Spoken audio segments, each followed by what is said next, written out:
Nyakwara Mugejuango chopo kanyo sa adeka marotieno oimore kamora mora maintiere kendo ero kama na inyaku miero TV mar Ramogi neno weche manyien mago imore mwaiko ni otieno makawuono to mokwongo yud thuond weche mawamiyo pek.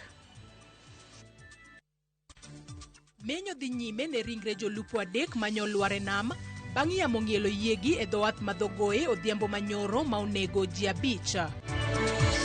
Most of the schools manondiko gin skunde makoni. Koro oro chamathis nikech kada school no poka winjo is the first time ma winjo wach school no. Akiera ni school no bet na ngo but it's a national school. Achied nade podo kwako jonyuol kod jopuonjre mamoko bang' rem yudo thuolo mar loko skunde ma oluongie e grade mar 10. Tulikuja tukahesabiwa kama wana kijiji, kuna pesa tulipromisiwa tutapewa 30k ya kuhama. So kijiji imekuja ikabomolewa.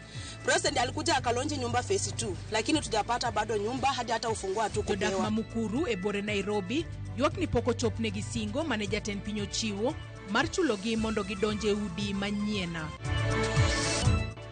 Nyawanganya wajoni ando nagombo ni wadhia gi broad based ni mbele. Wariure ariwa gi President Ruto wadimbe. But ma ok en decision mar ng'atadi. En decision mar the entire organs mag party. Mane momiyo nyaka wadhi National Delegates Convention. Kochakore sigan donjo e telo, mako lemo mar gavana kod jakom ODM, twak makende kawuono menyo gavana Gladys Wanga.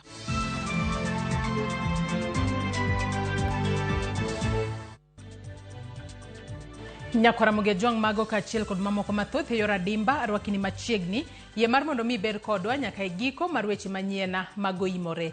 Nyinga Joyce Oduor antere kae kod jaloko marwa Liza Otieno.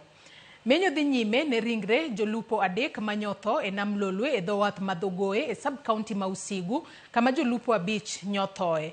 Jakom dhowath ma Usenge John Ochienga lero ni jolupo abiriyo ne rika ni e yie mane yamo goyo kendo ma olokore kodgi ei nama. Ng'ato achiel nyoresi bang' mako bath yieno kendo liere. Ringre ariyo ne osegol e nama ka menyo dhi nyime ne ringre mamoko adek. Kama dunga hinya manwach mar jolupo manye dina mane di chiko tonde ne gin dia uchiel jabicho dongena kalore gi yamo mane chima te mapek ne gin joma no di karimba koro kane gidhi chiko tondo yamo no biro mano hingo gi mano loko gi koro nitie joma no semo struggle but ne yamo tamogi to ng'ata chiel to yude kongima ko float yena koro en momiyo be wafwenyo ne anyithindo moko no dong e pika chiji ya ariyo moko moseyudi osetere kotagulu ka kano ingrekai mchari jadek poko yudo ingregi to wan be kaka jokombe wan bich wasete muk struggle mondo mi wachik tonde mondo keje distance ma gilware kendo kabora sach en machiegni gi dhowath madhogoe. Tendo bila oyango ni dhitiyo kod yore manyasani mag teknolojia mar nono masira mar apaya manyocha onego jaod bura machon Malugari Cyrus Jirongo. Jalupo gai mar obila Gilbert Masingeli okoni sirikal biro tumo duto manyalore mar yango adiera manitiere e tho mar Jirongo. Walter Nyambaga nigi mathoth. Magi gin weche mane oyangi kinde alam mane obagi dala mane en jaod bura Malugari Cyrus Jirongo mane maili 7 mayudore Kitale motelo ne ik mare e pare malo makande county ma Kakamega. Jalupo gai mar obila Gilbert Masingeli okoni sirikal dhi tiyo kod teknolojia manyasani mar nono masira mane okelo tho mar Jirongo kod adiera makende. Sisi kama serikali, we will do the needful to investigate, and the forensic investigation is already on. We will leave no stone unturned till we get the facts. And we should not speculate about anything because technology will not lie. Pastor akija hapa atasema siku yake ilikuwa imefika, hatujui.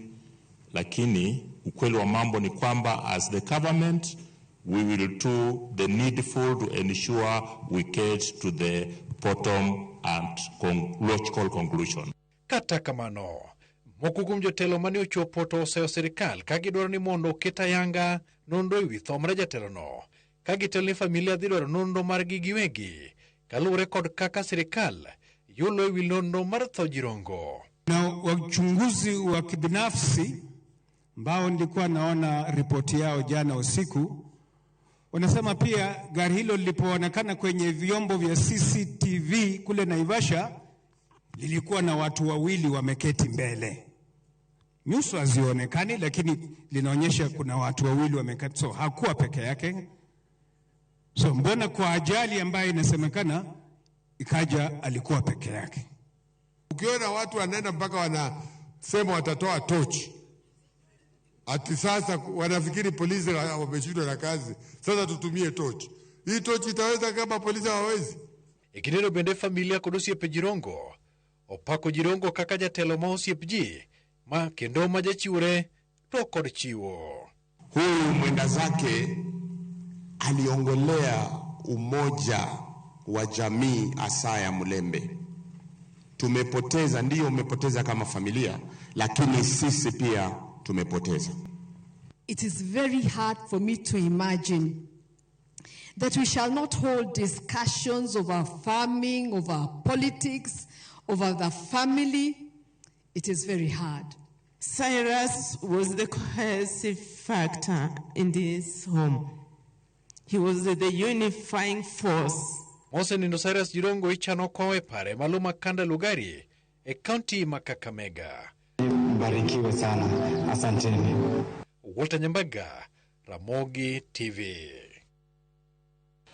Familia mar jatelo machon mar osuptal ma Jaramogi Kisumu, Dr. George Otieno Rae, koro kwayo kony mapiyo kotenore kod ringre ma okwamo e kar yudo thieth ma Ewa Women's Hospital ma yudore e piny South Korea.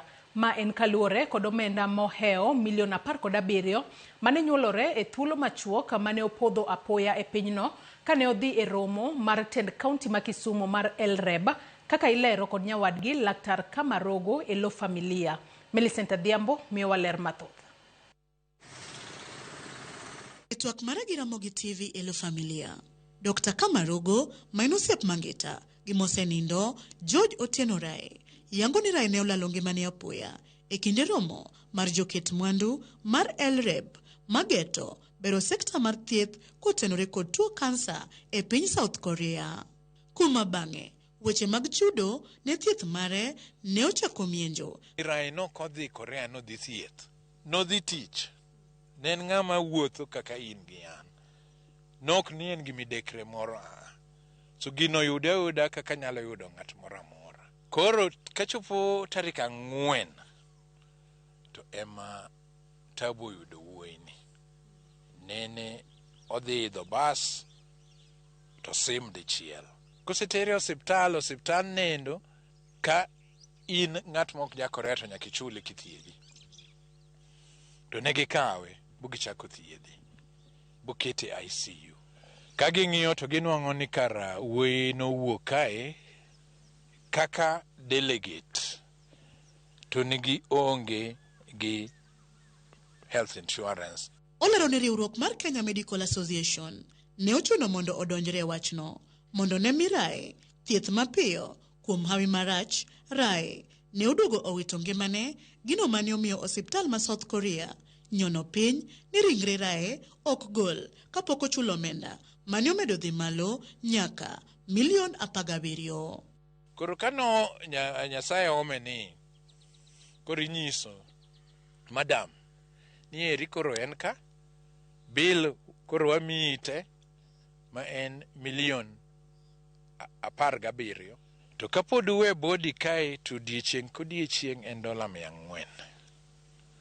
Koro timuru piyo mondo wadhi kanye ma koro wachako kendo ywaruok machon chande ni ng'ama chulo gini ng'ama nyalo konyowa chulo gini. Familia ni koro dengo ni Rae ne otho e kinde mane en e tich, kendo koro giseyo tend kaunti ma Kisumu kuom serem yango okang' maler mar sirogi ni mar Rae ne en achiel kuomgi, ka bende giseyo okumba thieth mar SHA ma giwacho ni oko ni jal ma wito ngimane e pinje ma oko ok ginyal chudo ne. Kaunti kwadhi girgi to ni pesa tin sani waneno kaka wabro neno. SHA kwadhi irgi to ni ng'at ma tuo go oko ok wanyal chudo. Waonge gi polisi gino manowachu wuogi kaunti. Koro kanyo ema nyaka sani wamoke.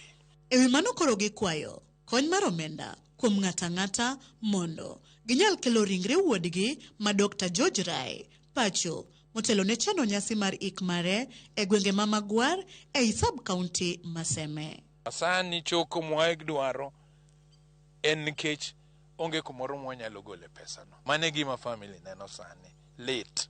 We are appealing for this money to be collected as quickly as possible so that we bring George Rae home. 645 Kaito mano e pay bill number.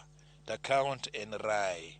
Wakete lwet Kenya Medical Association mondo accountability obedie. Millicent Adhiambo, Ramogi TV, Kisumu County. Japuonjre moro ma jahigni 14 olal kowuok e dalagi mani Kerugoya, wirani familia mare onyiso pek mar tere e skund sekondar mamalo bang' timo penj mare. Japuonjre no ma nyinge Benjamin Maingi ne olal juma achiel mokalo kendo jonyuolne osebedo ka dang'ne mar manye. Anyuola mare lero ni nyocha gisingo mar tere e skul ma ginyalo chulo nengone, gino ma ichich ni ema nyocha onjao chunye kendo ma omiyo olal. Kata kamano, podi nono ka dibed ni mano ema okelo midhiero no, kose dibed ni nitie wach machielo. Alitoka huku on Tuesday, siku ya Jumanne. Akaendea, alikuwa anaendea Lisaut katika Idheri Primary School. Enye aliendea alitoka huku kama kitu saa 2 na akafika shule vizuri, lakini kutoka aendee anjarudi kutoka Tuesday. Alifika shule na akachukua, lakini hapo anjulikani alienda wapi mpaka wa leo. Tukamwambia tutampeleka shule moja. Although hakuwa ameipenda. Nimekuwa na wasiwasi sana kwa maana hata silali, hata kukula inanishinda. Kwa maana si kawaida mbeni kuenda. Si kawaida kukua kijana yangu anaenda na ajui hata mamangu ako anje. Mimi niko na stress sana na yeye. Niko na stress za kumtafuta, nimuone tu akiwa Ndalo abiriyo mane migao mar somo ochiwo ne jonyuola mane nitiere kod gombo mar loko skunde mag senior mane nyithindgi oluonge orumo kawuono. Migao mar somo oyango ni jopuonjre mahao 343 ne ochwalo kwayo mondo otimnegi lokruok makamago. Kata kamano, moko kuom jonyuola kaachiel kod jopuonjre nitiere gi kihondko kaluwore ni pok giyudo duoko mag kwayo maggi mag loko ne nyithindgi skunde e kinde ma yepo mag sikunde okayo. Sharon Ong'ao gi mathoth. Tok ndalo 7 mar oro kwayo mondo loknegi sikunde mag senior manoluonge nyithindgi. Jonyuol mathoth pod nitiere kod achiedh nade mar yudo duoko mag kwayo margi. Duoko magigeno yudo e giko mar odiochieng' ma kawuono. Tabitha Keta en achiel kuom miyo marito duoko kod siso. Nyathina noluong Kisi, tan skunde most of the schools manondiko gin skunde makoni. Koro orocha mathis nikech kata skul no pok awinjo. The first time awinjo wach skul no. Akiera ni skul no bet nang'o, but it's a national school. Nwatimo lokruok, nwasuggest ni omiwa another school, ginyalo wilonwa another national school, nikech skunde manwa yiero ne gin machiegni koni, alafu be kama nodhieno be bor kodwa sani sana, to nyaka sani pok wanwang'o report mora mora. Wuod Tabitha mong'ere kaka John Favor manido points 65 ewi points 72 e duoko mag KJSEA onyiso ng'ur mare ni skul mane oluonge. Asebedo disappointed nikech being it is a national school, I did not expect it, and the distance, school no bor kabisa. I knew kata the hours that I'll be using in the bus traveling. Anyalo timo gik maber ka ane school which is closer. I can take that time for preparation nikech jio yao school kama gik mang'eny kamano. To kase local school ayudo school mag Thika. School no kao the pathway makao me and STEM. School no ber, but the only problem ni en pokayudo feedback. Kaluwore ni lai manyien mar somo na nyithindo mabiro riwore kod senior school e grade mar 10 higa manyien opogore. Favor oyango gimomiyo ne oyiero lai kata pathway mar STEM. STEM en gi opportunities mang'eny. Ki dwa bedo daktari nyalo kao STEM, engineer STEM. STEM, yani it is a market, it is marketing itself. It is not a must for you to go out there ichako manyo teach. Omedo ni ne otimnegi ikruok makare mar yiero lai mag somo magidwaro gi school. School no ikowa. They took 1 week for teaching us on KJSEA, the pathways, taking us through most so that we may not make mistakes in future, saying that I hope I could have taken STEM, I hope. So the teachers took their time to prepare us for like a whole week. E kinde ma jonyuol timo ikruok makoni kod kocha ne yepo mag sikunde, Tabitha oyango luoro ma entiere godo. Kaka janyuolwa be gi gik mang'eny ma wan go mpango mang'eny ka nyathi seche gi pok wang'e nyathi dhi e school mane wanwang'o ka nitie pek moro mathis. Gi selection ni the next selection from 6th to 9th to wakia kaka bobet kaka wabopangre nikech ndara be sani kaka ji dhi e ndara mang'eny unyalo dhi to nyalo bet kaka Christmas kama e mtokni kendo nitie gik motimre ndara kanyo nindo nyaka ndara kudwa tero nyathi e school. Koro ka chaka janyuol da ber ka gigi wanyalo nwang'o chon mondo wabe waikre moromo mondo nyathi obed ni donje school seche mowinjre monego bed ni gichako classes kamoro achiel. Kaluwore gi migawo mar somo, jopuonjre 1183 ne oro kwayo mondo loknegi sikunde mag senior manoluonga gie. Kwan mag jopuonjre 1116 migawono ne opuodho loko magi. Ka kwan mag jopuonjre 1066 kwayo magi ne owit oko wira ne gioro kwayo ne rang'iny mar sikunde madongo kende kata mong'ere kaka category 1 schools. Ma migawono wacho ni onge kod thuolo moromo. The main reason why we are declining most of the requests is because of capacity. I have said more than 50,000 students are interested in 20 schools, which is impossible to deal with. Sharon Ongao, Ramogi TV. Jodak mamukuru kwa Njenga e boma ma Nairobi obago ng'anyo kawuono ka gidwaro ni ochulgi omenda siling 30,000 mane osingnegi kod sirikal mar konyogi e chenro mar dara ka gidhi dak e udi ma nengogi oyueyo.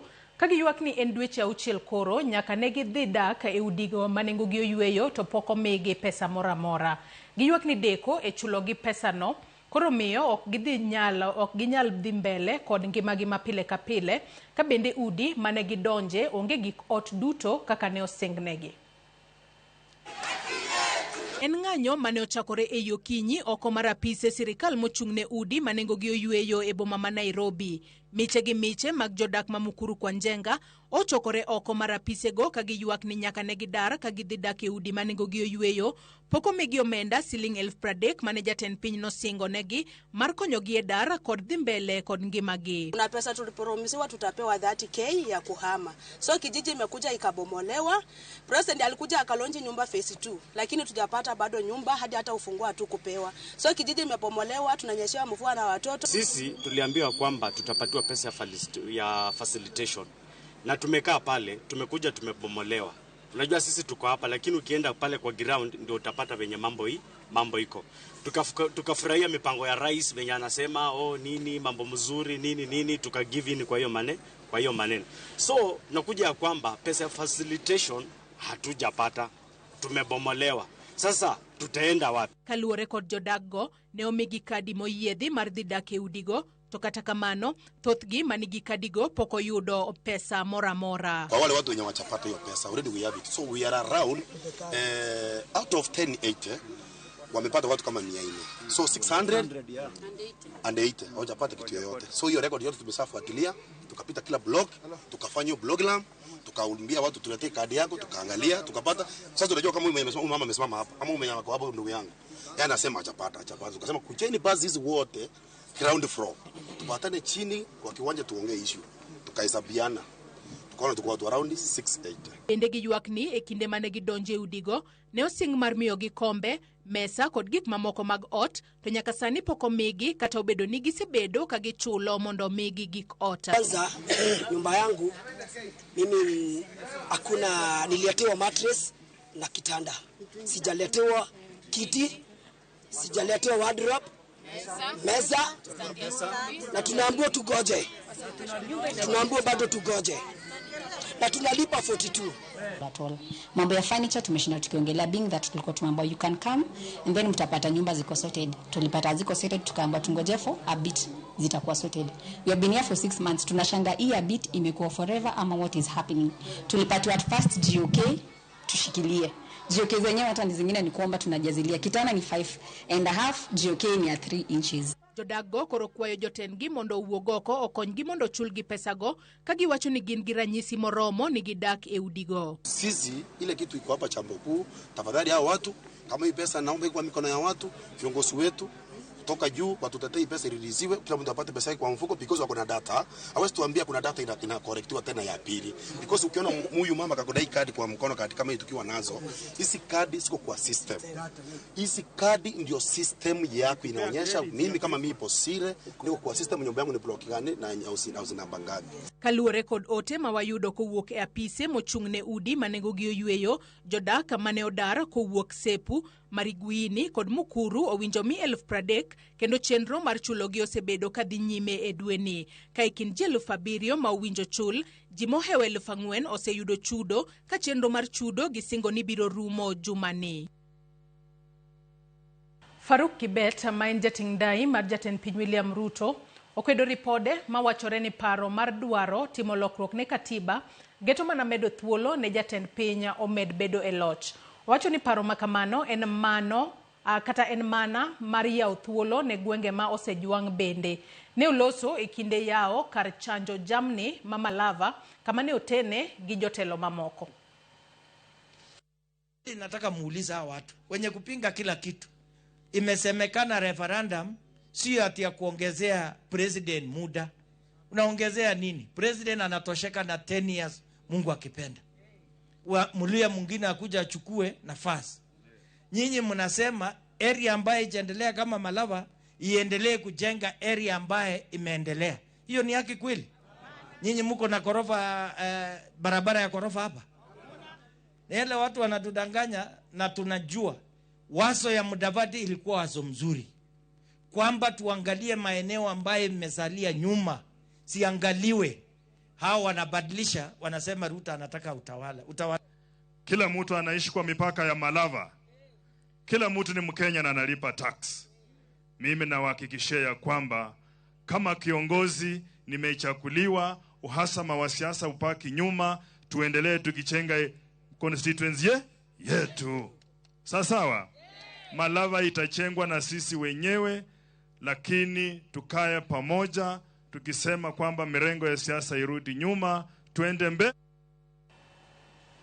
Anya kwa Ramogi Juanga we asoma nemo kukum otema uchwalono wako kalo e Facebook kacha kama ntira chel kachel kapo kwa kao yueyo madundo. Fredrick Osuru ngisa kaino imore Joyce Mosnalizo Tieno e studio Karajo Daka Mamukuru Duaro Nade Sirikala omigi udi manengo gio yueyo kas giduaro ni sirikala omigi pes nyeo kombe gikitanda kara nyocha gidak nade. Hawe mabera odhine wuonwa Pastor Michael Osuru gi anyuola duto manitiere gweng' ma Utende.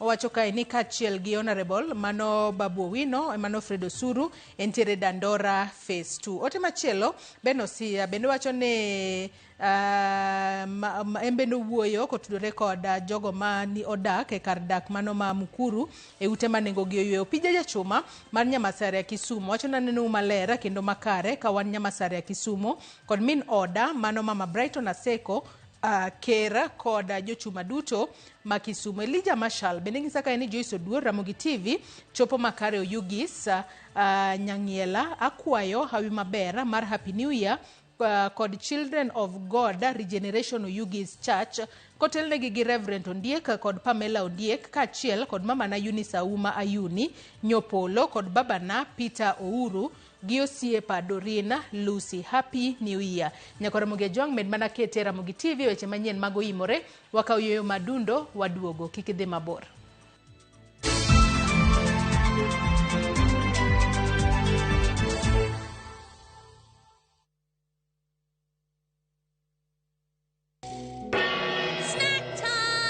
I brought the macaroni. This festive season, let your kids make merry with some kids entertainment on View Sasa. And it's lots of fun. From hummingbird tales to the DIY episode in Bumblebees. I love my slime. And some farming lessons in Little Farmers. What's black pepper in Uganda? Kamulali or Mudagavu? What? To the action-packed Kong Kong land. Oh yes! Watch these plus many more kids content only on View Sasa.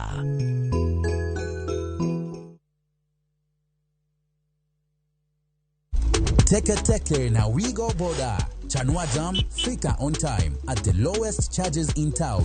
Va helmet and ride in style. Ni safi, ni safe, na ni easy kwa mfuko yako. Wigo, your trusted ride. Download the app now. Ama SMS Wigo to 20425. You'll fike right on time. Wigo, your trusted ride.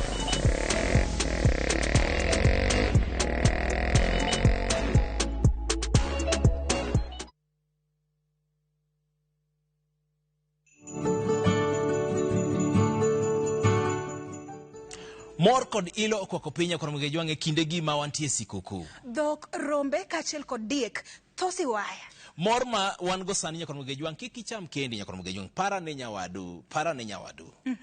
Wang'eni ok osebedo higa mayot ahinya lakini kalure kod ng'wono ma Nyasaye ochopo nyaka kuma wantiere odiochieng' ma kawuono ni endi. Emomiyo wawacho ni Merry Christmas.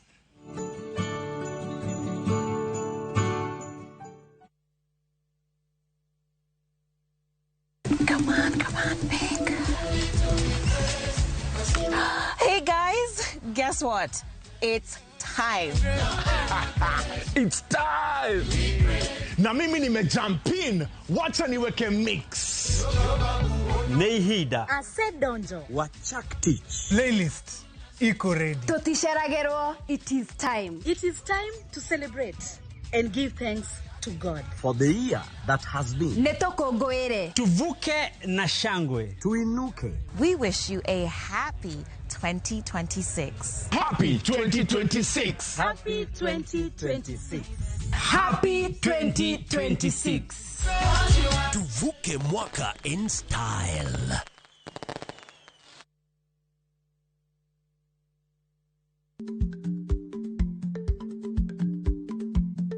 Jarik ni jamuod nyoyo gi goyo. Matiende ni dhi matek maok inono maber samoro nyalo miyo ng'ato midhiero.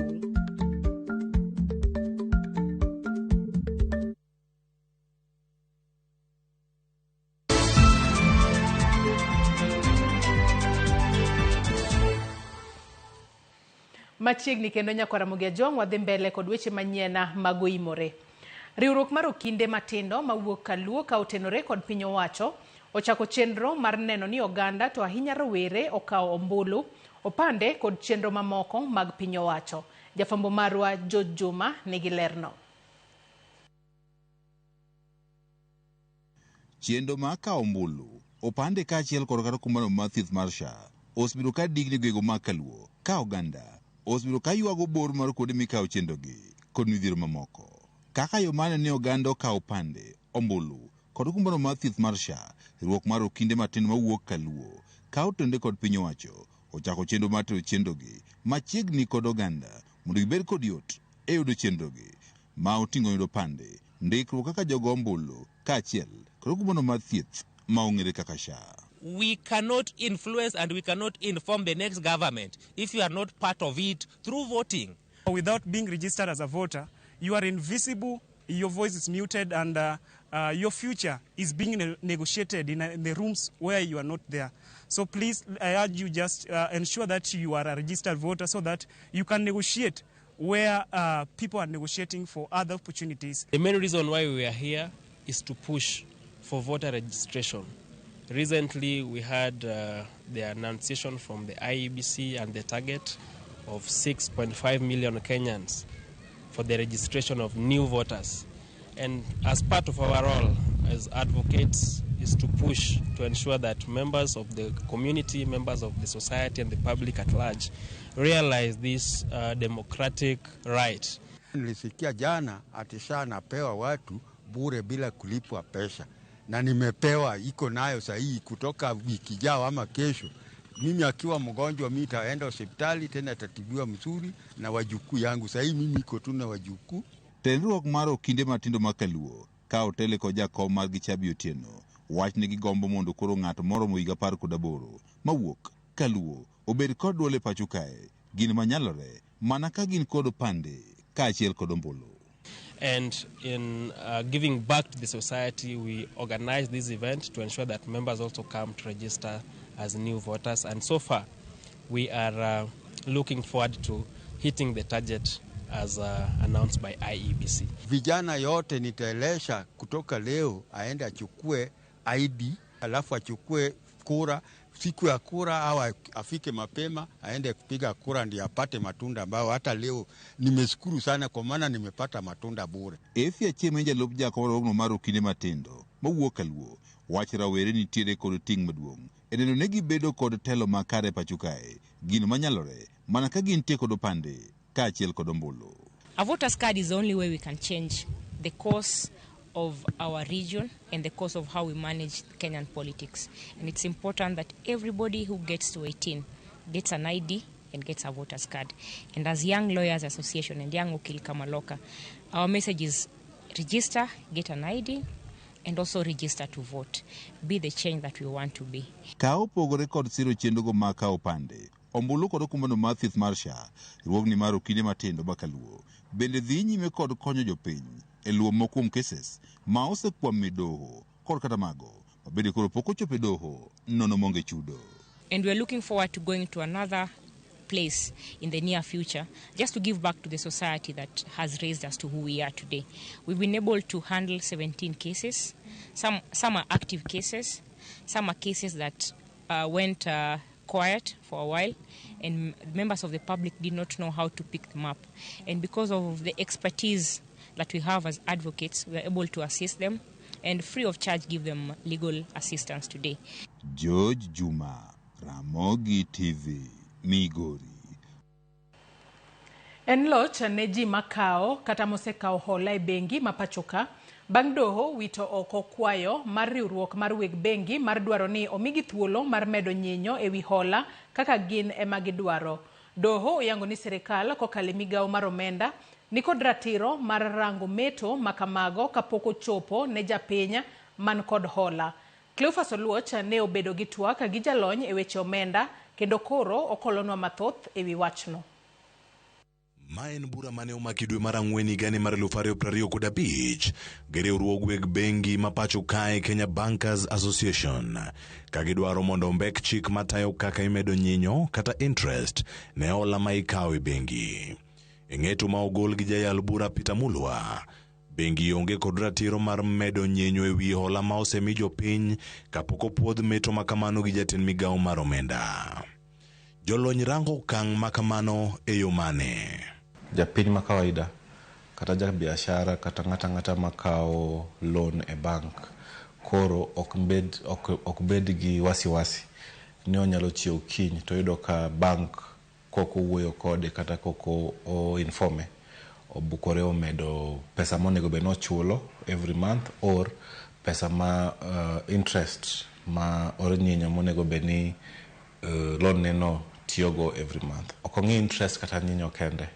Ongiyo charges te ma banks onego be ni charge ng'ato. Ruling mano biro ni wacho ni nyaka to gi dhi magi wuogi migawo mar omenda ma Kenya ka. Bengi osebedo ka tayo chenro mag juogo nyinyo e yo machal nade?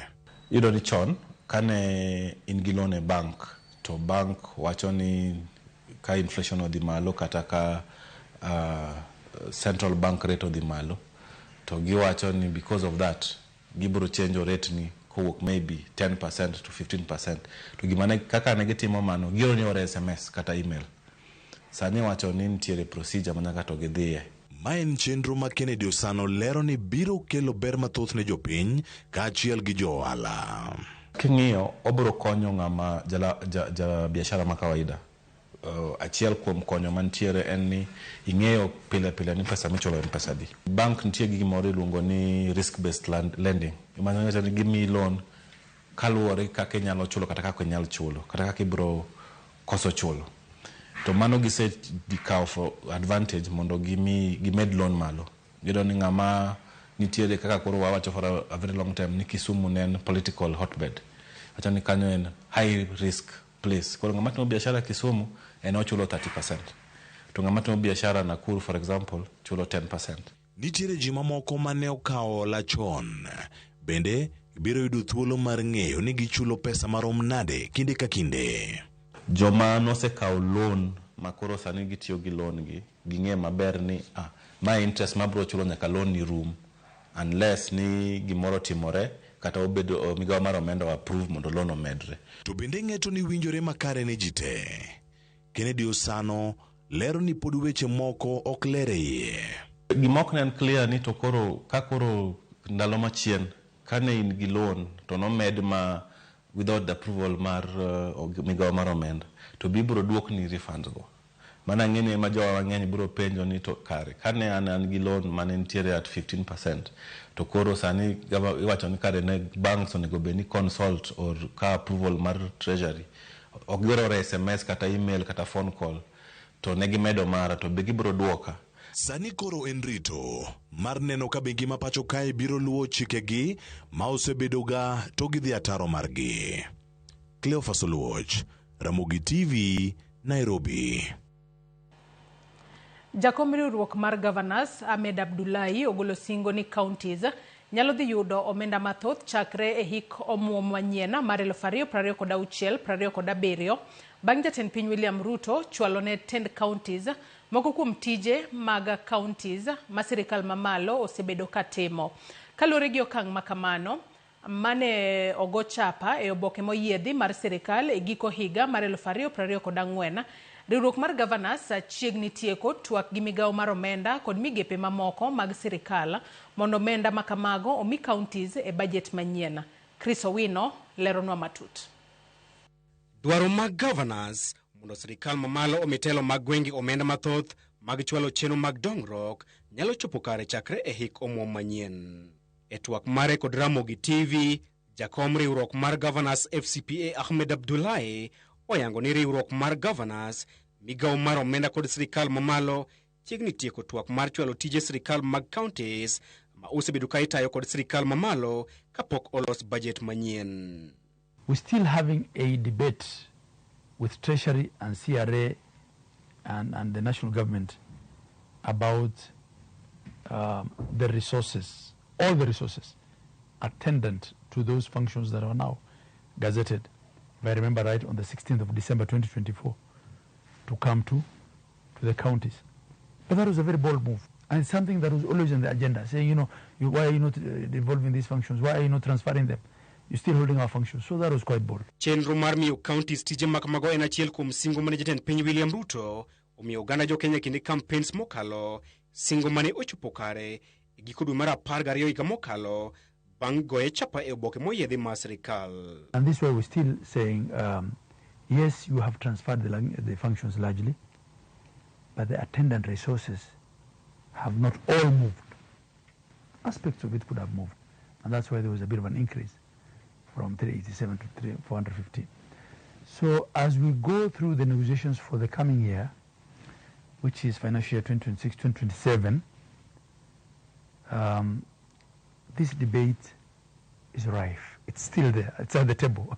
It's still on the menu. Governor Abdullahi lero ni e budget manyien mar 2026-2027 gin kod geno ni sirikal mag counties dhi yudo omenda mathoth bang' sirikal weyo moko kuom tije motenore kod migawo mar pi pur kod thieth e lwet telo mag gwenge. We of course do expect, we expect that should happen because the functions were transferred. We might argue about the quantum, but we do hope and pray and expect that will happen. Abdullahi bende opako jatend migao mar omenda John Mbadi kuom neno ni sirikal mag counties oyudo omenda magi ma okodeko nyaka ne odonje e apisi. Equitable share releases have improved under CS John Mbadi. You remember the times when we come meetings here and say, and for 3 months, no money was released. The waiting period has reduced. We're not where we ought to be because ideally the law is very clear. By 15th of the month, counties must get their money. We're not there yet. But at least that has reduced to weeks or a maximum of 1 month. And that's why you don't see council calling for extraordinary meetings to make noise about equitable share. So, Chris Owino, Ramogi TV, Nairobi. E twak makende kawuono, jafwambo marwa Ali Abich ogoyo mbaka gi gavana ma kaunti ma Homa Bay Gladys Wanga, mabende en jakom duond bura mar ODM. En twak ma menyo sigand telo, kit telo kod okenge mag telo makiny. Eyo kinye wadonje par gavana ma Homa Bay Gladys Wanga mane kocha wuode ka chudu bura marangue kamorwa kwa yanga ya ode. Karibu sana. Machiegni ahinya dala. Karibu sana. Bang'rwa kwae ode wowuothe ode kendo nyiso wachiel kachiel nonro mar familia mare kokale pichni mopogore ma oketi e korot.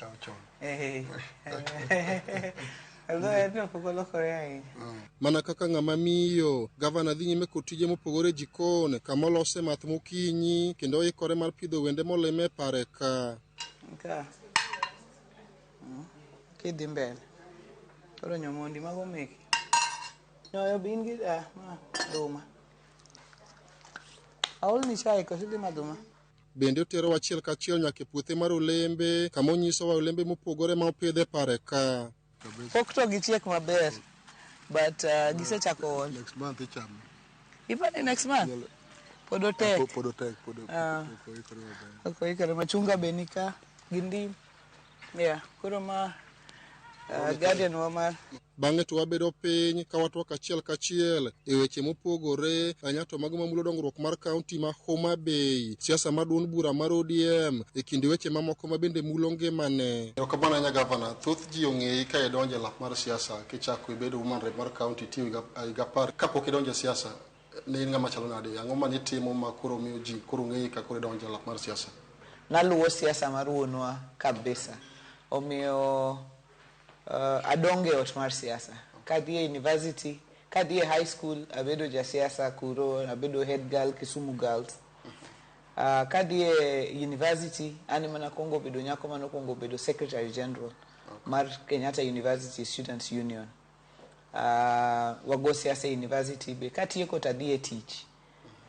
Tiyo gi organization miluongo ni Trust for African Rock Art. Neng'iyo weche mag rock art gin goro manogor chon moko ni kata mfangano ka to gine Afrika mangima kaito katieko tatiyo gi LVCT health mane watiyo weche mag health nong'iyo weche mag kute mag ayaki thothne kanye maka ai tabiro kore siasa ma national madonjo kaka woman rep ma county ma Homa Bay. Gin midhiero mage ma samoro joko joma mine matela mar siasa ma samoro nyalo go chuny kata miyo madwa donjo siasa kuro kunya gicha gimolelo kanya donje. Ando ng'eto thoth ne joma mine kopogore gi joma chuo. Kendi nyalo paro mbaka mane mosenindo Raila Amolo Odinga goyo e wach mar siasa mar ng'ama miyo kopogore gi mar ng'ama dichuo. Jakom ne siro mine kabisa nikech nowacho ni miyo wuok thurgi kaka na wuokano. Tibire piny machielo, tibiro kendo kipiem e siasa, tipiemo gi yawuoyi manodongo kanyo. Mako dhi e odni to wacho ni man wakwayogo chon. Yoni nwaluwo, kae nwabedie. To iyudo ka ng'ama miyo kobiro to en onge gi historia no mar kama ochung'e no. Dalagi kocha be ok onyal chung'e. King'iyo weche mag resources, ng'ama dichuo nyalo wacho ni an auso lopani adhi achungo. Lakini ng'ama miyo king'iyo kaka ownership mar gik machalo lowo gi gik makamago pok obede lwet joma mine. samoro siasa bedo gi koko gi lweny tiyudo ka ka joma chuo keto lweny mang'eny to samoro ok nyal favor joma mine bende. Koro an gi chir, gima miya chir mogik en ni mine ma upcoming ging'iyo ni ka fail to onge kuma gibro dhiye gin be ibro ng'isgi ni wamiyi tich mondo idhi fail kaka wangano fail cha. Wamiyi mondo idhi we kaka wangano we kore cha. Tarik 25 dwe mar 8 2022 ni dhi alap tuke mar Raila Odinga kendo chamo muma kendo singori matiyo ne jo Homa Bay ka ndi kalore kod singo mane miyo gi mag dongruok. Sani koro in giga mar adek dongruok mar kaunti osebedo machal nade? Apani wasedhiro dongruok maber. Kichako mana ga alap tuke mar Raila Odinga Stadium. Seche kane pok waluonge ni Raila Odinga Stadium. Chieng' man wachamo muma kacha inyalo neno kaka nochalo. To king'iyo sani face mokwongo mar tieko stadium ne watieko mwayawe ma wachake ni Raila Odinga ma jakomo biro moyawe in June 2023. Mano nosemana bedo dweche 7-8 kamae nyaka ne wakaw telo. To ne wakawe kama ne entie cha mwaketo mijing'o wate molose ma pavilion mokwongo cha oger motieki malumo keti ma gimoro amoro keti ma en stadium mani nyalo tiye. Bang' mano wachako wakelo president gi jakom kanyo higa mokalo inyalo paro 29 December gibiro gituge pap kanyo to kanye mana kwaye jatelo ni kiyie to stadium wan koro wachopo kode ka mabe unyalo goyo mpira maber to kuonde ma joma moko bete onge shades makanye makoro ne president bochiwe commitment ni mondo ger shades mamoko magone erokamano. Kidhi hospital idhi yudo ka almost 60% e hospital mar accident and emergency center Manyien magorofa beach mwagero mar keto hospitandwa e ngas mamalo nikech ne wayudo hospital ma Homa Bay referral ka en level 4 to ne watimo application mochore to level 5. King'iyo hospitandewa mamoko mabende nokwamo kaka Rachuonyo East, Rachuonyo South, hospital Mambita wasekete improvements kanyo. Kidhi hospital Manyandiwa, kidhi hospitandewa waketa a lot of improvements infrastructurally. Jopuonjwa mag ECD nwayudo ka ok confirmed kaka permanent and pensionable.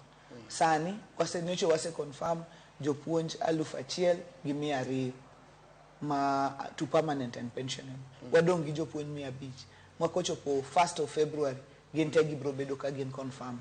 Sama ikruok dhi nyime mar loso kar kembe mariwane wang'eyo ni nitiere kambi Kigoto mane chako yudo ka ne gavana mokalo chako ka tidhi tieko bikelo masin mane waneno ka ogai mar ODM mosenero Raila Odinga nobiro yawe. Nyaka sani ang'o manotimore momiyo sani koro Kigoto kunyalo ego mogo? Government is not effective e weche mag biashara. Nikech iyudo ka madonjo ng'eny to koro mondo iyud mawuok mondo obed stable profit wise otamore. Koro kane wase invest quite a bit e wach ma Kigoto to ne wa make a decision kaka cabinet ni kaluwore ni waketo pesa to mawuok tin. Nikech government is not good at the business of doing business. Mane mo mineno kata ka privatization dhi mbele kata mar state corporations mamoko national. Wambe nwa decide ni mondo wa privatize Kigoto. Ma wase yudo private investor masani osetimo improvements kanyo. In January obro chako rego as a private investor to miyo wa rent. Gavana Inja siasa kinja komdun bura mar ODM.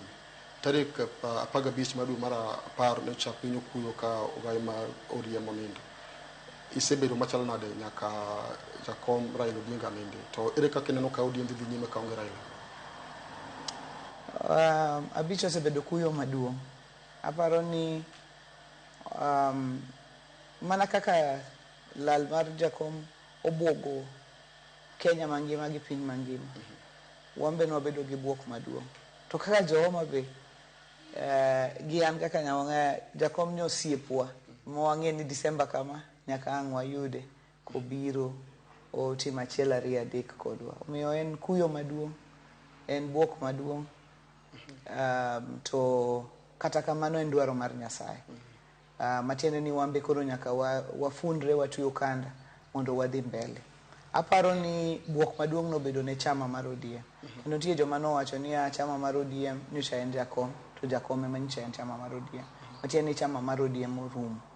anto kaka nene tanene ni ling'enyo mane Jakom owenwa nikech wan oganda Jakom nyonyocho wan joge samoro no konyal wene ng'ato ka ng'ato mwandu ni inapogo ni puodho moro inapogo ni ma to gima no wewa go maduong' kaka oganda no wewa kwariwore wan gimoro achiel mano ne en gift maduong' manomiyo mar ariyo no wewa ka wan gi chama nikech onge kaka ji nyalo chope political power ka gionge gi mtoka magidhigo kuro to mtoka midhige political power en political party to Jakom no gero party higni 20 to wewa gi chama mong'ere kochakore Vanga Kwale kucho modhi nyaka Todo Nyang' Turkana mowuok Todo Nyang' mobiro Nyatike wuotho rumo ka Tana River moluoro piny mangima tiende ni mae gima nyaka wariti kaka ling'enyo mane Jakom oweno koro aneno ni by elections manyotimore ji nyocha nigi to mang'eny kendo ji nowacho wache mang'eny nowacho ni ODM dhi lose election to aneno ni jopiny nyomiyowa vote of confidence kanye wayudo kom ma Ugunja Magarini nyaka Kasipul kombe manyicha wango kaka ODM koro en tichwa mondo wateg chama kwa kanyo winjruok mar ODM gi UDA chalo nade nikech njawinjo kanyoro kando wacho ni nitiere kaka koro ODM dwa donjo winjruok kendo manyien gi UDA motelo ni yiero mar 2027 ginang'o gini makoro dwaro manyien kapok odonjo e mesa mondo mi ubed kanyakla yiero mabiro apani one very clear on kuma nyocha Jakom owewa mokwongo Jakom nowewa e broad based government inyalo paro tarik 7 dwe mar 3 higani makoro watieko ni ne wan KICC ne gi sign MOU Jakom no sign to President Ruto be sign MOU mane list 10 point agenda mag gik manonego timre e kindwa gik mang'iyo jopiny gi gik mamoko to winjruok ni nokoriwo winjruok mar support ma 2027 and beyond en winjruok materowa nyaka 2027 emomiyo nyocha wawacho clearly ni wan a broad based government nyaka 2027 mar ariyo wadwa tego chama wa mago jo party te winjore koro wadwa donje winjruok materowa beyond 2027 ingeni sirikal ma wantieni nyocha wacho nokwagone kura ma en sirikal mane wadhi e Kisuma tiende ni koro kwa dhi 2027 to nyaka wabed gi winjruok gi partnership mar ni ere coalition agreement mwabedogo ka koro wadhi mbele to mano nyaka bed negotiated mane gimwa wacho inen ok wanyalo wacha ni koro kaka ne wan gi MOU cha ni koro wanyalo dhi adhiya nyaka 2032 no kochopo higa manyien higa makoro ne wantie ni mane higa mar tich 2026 ni ma higa mar siasa ka koro wadonje higa mar 2026 in the course of this year ODM bro bedo gi National Delegates Convention National Delegates Convention bro loso decision ma ok en decision na wuonana an kaka nyawanga wacho ni anto nagombo ni wadhi adhiya gi broad based ni mbele wariwre ariwa gi President Ruto wadhi mbele but ma ok en decision mar ng'atadi en decision mar the entire organs mag party mane momiyo nyaka wadhi National Delegates Convention mondo National Delegates Convention o make a decision my highest decision making organ mar party o make a decision ni kwa dhi 2027 magi e coalitions mwadwa ni mondo wabedgo Governor kwatieko weche osebedo ka kudhore apani kata in beso chupe iti ni samoro ka dibe ni wang'iga komon mabende duong' moingo mar governor e yiero mabiro mbele ni ma nyalo wacho gima nyalo wacho en ni an nyeyo jo Homa Bay oyiera kaka governor ma Homa Bay atiyo negi kaka governor ma Homa Bay kendo en gombona ni mondo ka jo Homa Bay oyie to chako nuoya e kom mar governor mano gombona gi pacha kendo aloso gi jo Homa Bay pile ni ka giyie to giduoka kaka governor ma Homa Bay and sani be an national leader kaka national chairperson mar chama mar ODM mbaka nyalo gore e kamoro amora koro mbaka kogore ok ditam mbaka mondo ji ogo mbaka koro ji nyalo go mbaka to Nyasaye manigi chenro te mag kila ng'ato ka ng'ato kaka dhi mbele Anya kwa Ramogi Jwangi kanyo yena mar mondo mi wakaw yoyo machelo Weche Manyien mago imore kata kamana no ka Odhis Ogonyo mar Rambaka Nyamedha wacho no winjwa malera ka gin gi mina Byron wacho ni ginyikwa Nyasembo wacho ni wanga loso maber. Otema moko wacho kae mano Erika Weche wacho Ramogi TV ler Nairobi Kayole amoso joka buoch Karadinga Ogadi School kotel negi koda Awuoche Ligala Obuola Ligala Jen Awuoche Matunga Osewe Odada Odenya agoyo mos e tho mar Nera Bobby Molo wuod Kochia Ngegu. Pamela Ogembo bende wacho ni wach grade 10 onego chak ongi kendo nono to nyithindo mang'eny ok bi dhi e grade 10 kendo nyaka timnegi counseling. Nyakwara Ramogi Jwangi erokamano ahinya kuom bedo kodwa wakaw yoyo madundo ka waduogo kod weche mag tuke kik idhi mabor.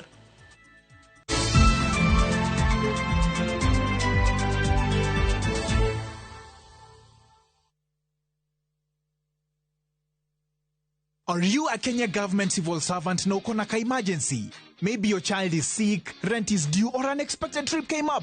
Usiji box kwa noma. Borrowing on MyMobi is now upgraded to a whole new level. Forget that old story of filling out forms or waiting for HR to approve your loan. MyMobi is now instant self-approval. Simply apply for your loan, enter the code sent through SMS to approve the loan, and the cash hits your M-Pesa instantly. Sasa, hakuna mambo ya payroll imefungwa. Sort noma zako anytime, any day. Whether it's a weekend, holiday, or the middle of the month, MyMobi is open 24/7. Dial *531# and get up to 20,000 shillings to sort your emergency. Repayment is easy. Pay early via M-Pesa or let it be deducted from your next payslip. The choice is yours. No paperwork, no drama. Ni wewe tu na simu yako.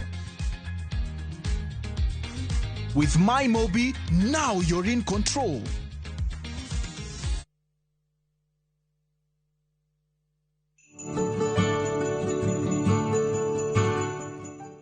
Wodul wotela ngo buonja ni. Sani koro wani nyasi mar mor mar Christmas. To ndalo gi monego bed ni bet machiegni kabisa gi ngat mihero gi jahera ni. To kain gihera ti meda to beta mopoto imeda to beta mopoto. Kar hera mopoto no. Samu chiemo kata umeto upar mtind kie gi mond liete. Koro ko akuoma ano mond gi ana jibo. Ko tim nyakochia wadwa ngiso ni Merry Christmas.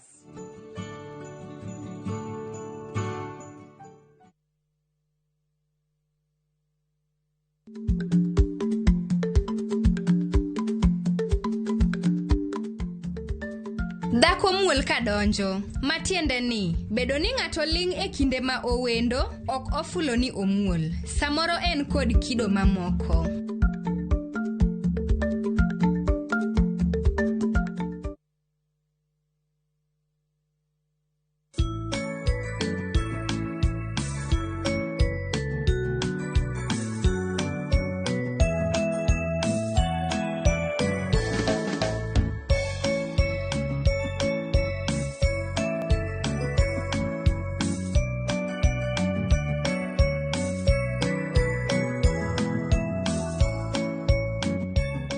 Dial *860*413# to get Jingle Bells as your skiza tune.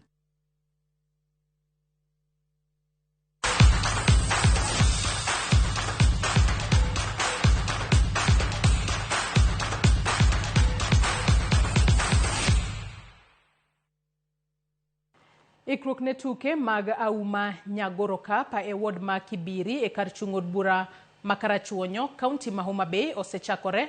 Motelo ne finals mag tuke go ma idhi bagi e alap tuke ma Kandiege tich abich jumani.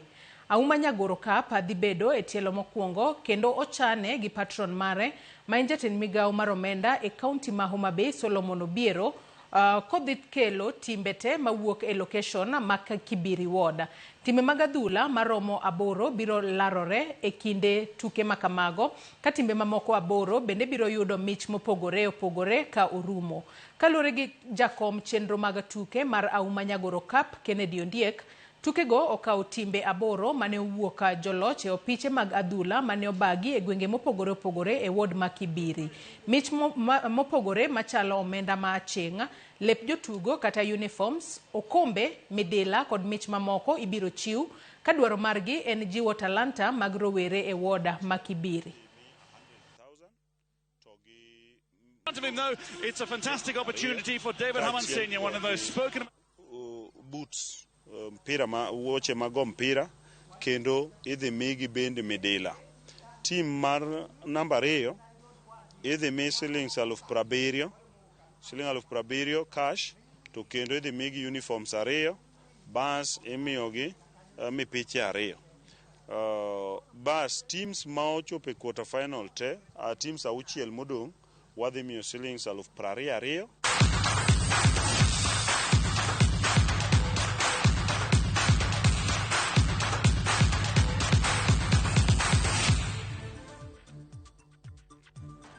Nyakwara Mugiajwang' erokamano ahinya kuom bedo kodwa nyaka gi sani mwachopo e giko mar weche manyien magoimore. Ibed kod otieno maber, oriti masani. Nyinga Joyce Oduor, nantiere kae kod jaloko marwa Liza Otieno.